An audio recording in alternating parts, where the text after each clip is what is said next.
Study में। आज के इस वीडियो में बात करने वाले हैं इंग्लिश के टॉप इंपॉर्टेंट क्वेश्चन के बारे में।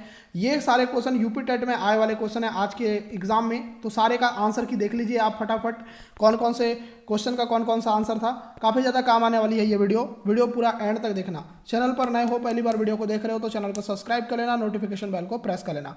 तो चलिए स्टार्ट करते हैं। पहला क्वेश्चन पूछा गया था 61 से देखेंगे, who are the earliest known inhabitant of Antarctica. ये क्वेश्चन आपसे पूछा गया था, तो इसका जो आंसर आ जाएगा डायनासोर्स। यहाँ पर बी आंसर आएगा फर्स्ट क्वेश्चन का।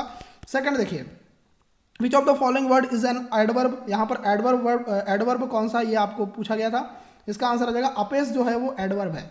63 क्वेश्चन क्या पूछा गया था कि complete the following sentence with correct conjunction. तो यहाँ पर करेक्ट कंजक्शन के साथ इस सेंटेंस को कंप्लीट करना था। तो यहाँ पर दिया था dash he had not paid his bill, his electricity was cut off. तो ये जो क्वेश्चन पूछा गया था इसका जो आंसर आएगा एज आएगा, यहाँ पर एज आएगा आपका। चलिए अब देखिए next, choose the correct figure of speech in the following sentence. मतलब इस सेंटेंस में करेक्ट फिगर ऑफ स्पीच जो है वो चूज करना था आपको। तो यहाँ लिखा था death lays his icy hand of king on kings. तो इसका जो आंसर आएगा वो क्या आएगा, तो इसका जो आंसर आ जाएगा, बात करते हैं इस क्वेश्चन के 64 की, तो ये आ जाएगा पर्सोनिफिकेशन, इसको बोलते हैं पर्सोनिफिकेशन। तो यहाँ पर आपका आएगा C answer. Next question number 65 पूछा गया था। देखिए इस क्वेश्चन में ना आपको ना इसको सीक्वेंस में जमाना था। क्वेश्चन ये था कि 65 choose the proper sequence to complete the following, है ना। इसको कंप्लीट करने के लिए सीक्वेंस चूज करना था। द गाइड सेड दैट, उसके बाद यहाँ पर दिया है now where in the world a fair building you will find then the Taj Mahal. तो ये पूछा गया था। तो इसका जो सही सीक्वेंस आएगा वो आएगा RQPC। क्या आएगा, RQPS, ये आएगा, है ना। तो ये वाला अगर आप इसमें लगाओगे तो ये सही आएगा। डी आंसर इसका करेक्ट था, ठीक है। चलिए आगे देखिए 66 देखिए, give the meaning of the following proverb. इस प्रोवर्ब की मीनिंग आपको बताना था। A bird in hand is worth two in a bush. तो इस प्रोवर्ब की मीनिंग क्या है, ये क्वेश्चन का आंसर क्या आएगा 66 का। तो इसका जो आंसर था वो था कि भैया it is better to be satisfied with what you have than to try to get what is not yours. तो ये इसकी मीनिंग है, मतलब बी ऑप्शन करेक्ट है इसका। 66 का बी ऑप्शन करेक्ट है, ठीक है। आंसर की बता रहे हैं आपको, खाली समझाने वाली वीडियो कल बनाएंगे। 67 देखो, choose the correct option to complete the sentence. मतलब इस सेंटेंस को कंप्लीट करने के लिए करेक्ट ऑप्शन चूज करना है। I dash him since we met a year ago. तो यहाँ पर डैश की जगह पर क्या आएगा, तो इसका जो आंसर आ जाएगा वो आ जाएगा हैवंट सीन इसका राइट आंसर आएगा सी ऑप्शन। चलिए अब नेक्स्ट देखिए question number 68, fill in the blanks with suitable pronoun. यहाँ पर सुटेबल प्रोनाउन से इन ब्लैंक को फिल करना था। तो यहाँ पर दिया था my son and my daughter are very fond of dash यहाँ पर आएगा। तो यहाँ पर आ जाएगा, क्या आएगा, यहाँ पर आ जाएगा ईच अदर। तो यहाँ पर सी आंसर लगाएंगे। नेक्स्ट देखो 69, which of the following an example of metaphor. Metaphor का एग्जाम्पल कौन सा, ये आपसे पूछा गया था।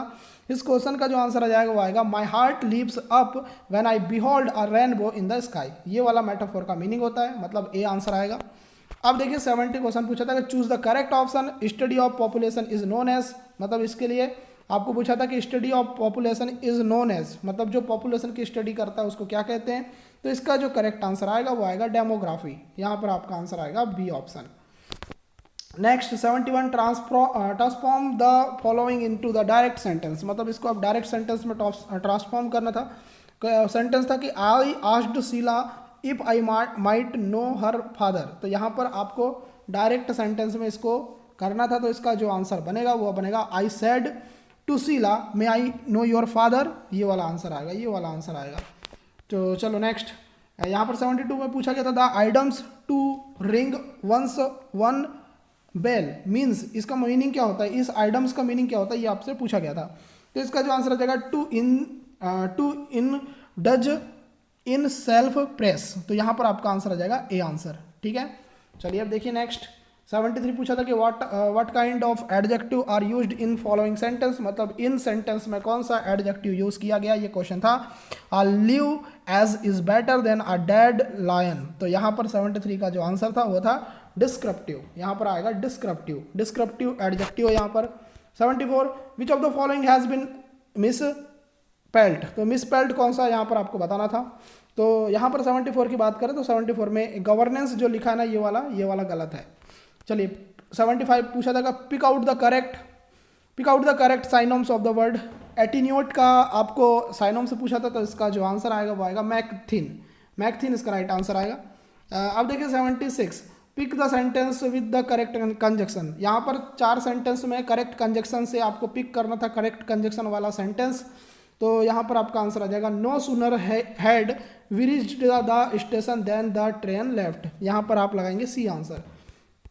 77 pick out the suitable antonyms of the given word judicious का आपको एंटोम्स बताना था, तो यहाँ पर आपका आंसर आ जाएगा सिली, बी आंसर करेक्ट आएगा। क्वेश्चन नंबर 78 से 85 तक आपको एक पैसेज दिया था, उसका आपको बताना था। पैसेज आप पढ़ लेना, आपके पास पेपर है आप पढ़ सकते हैं। आपको डायरेक्ट क्वेश्चन के ऊपर लेकर चलते हैं क्योंकि मैं आपको डायरेक्ट आंसर की ही बता रहा हूँ। देखिए यहाँ पर व्हाट डज इनकोर मीन, इनकोर की मीनिंग पूछा था आपको, तो इनकोर की मीनिंग जो होती है वो वंस मोर होती है, यहाँ पर आप याद रखना बी आंसर आएगा। चलिए 79 देखिए, 79 में पूछा था what did Kim do in the end, मतलब जो किम है वो लास्ट में क्या करती है ये पूछा गया था। तो पैसेज के माध्यम से अगर आपने इसको करा है तो इसका जो आंसर बनेगा वो बनेगा स्माइल्ड एंड डिसअपीयर्ड, यहाँ पर आपका आंसर आ जाएगा सी आंसर। नेक्स्ट क्वेश्चन 80 देखो व्हाट डज सेंचुरी डिनोट, तो सेंचुरी से मतलब क्या है ये आपसे पूछा गया था, तो इसका आंसर आएगा अ पीरियड ऑफ 100 ईयर्स, यहाँ पर आपका आंसर आएगा ए आंसर। क्वेश्चन नंबर 81 देखिए what is the magician name, तो मैजिशियन का नेम क्या था, तो यहाँ पर आप लगाएंगे किम राठौड़, यहाँ पर आपका आंसर आएगा B answer. Question number 82 what is the meaning of the captivated, तो कैप्टिवेटेड की मीनिंग पूछा था, तो एंगर्ड, अरेस्टेड, ऑनर्ड और एस्टोनाइज्ड, तो इसका जो आंसर आ जाएगा वो आ जाएगा अरेस्टेड। कैप्टिवेटेड का जो मीनिंग होता है वो होता है अरेस्टेड। चलिए अब देखिए 83 what is the meaning of the spontaneous की मीनिंग आपको पूछा था, तो स्पॉन्टेनियस की मीनिंग होती है ऑलवेज, सी आंसर आएगा।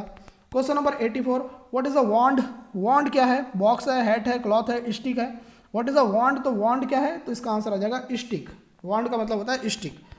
अब 85 पूछा था what is the meaning of hopping की मीनिंग क्या होती है, तो होपिंग की मीनिंग होती है जंपिंग, होपिंग की मीनिंग होती है jumping.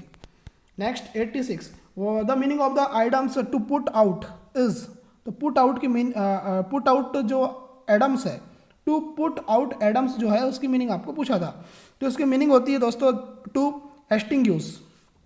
87 the sentence this is the house in which I was born is, मतलब ये जो सेंटेंस है ये कौन सा सेंटेंस है, this is the house in which I was born, इस सेंटेंस की मीनिंग क्या होती है, तो सेंटेंस की मीनिंग होती है अ कॉम्प्लेक्स सेंटेंस, मतलब ये कॉम्प्लेक्स सेंटेंस है, बी आंसर आएगा।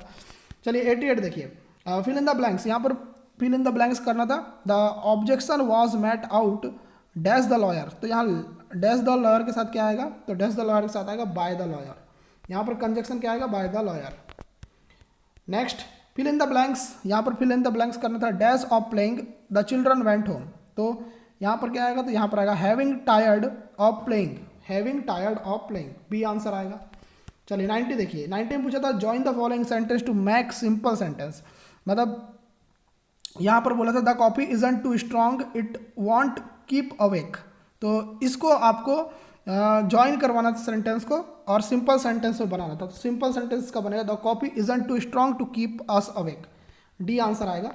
ठीक है, तो इस प्रकार देखिए मैंने आपको यहाँ पर करवा दिया है इंग्लिश का पेपर। उम्मीद करता हूँ कि ये आपको पसंद आया होगा, पसंद आया तो वीडियो को लाइक करें, शेयर करें, चैनल को सब्सक्राइब करें और नोटिफिकेशन बेल को प्रेस करें।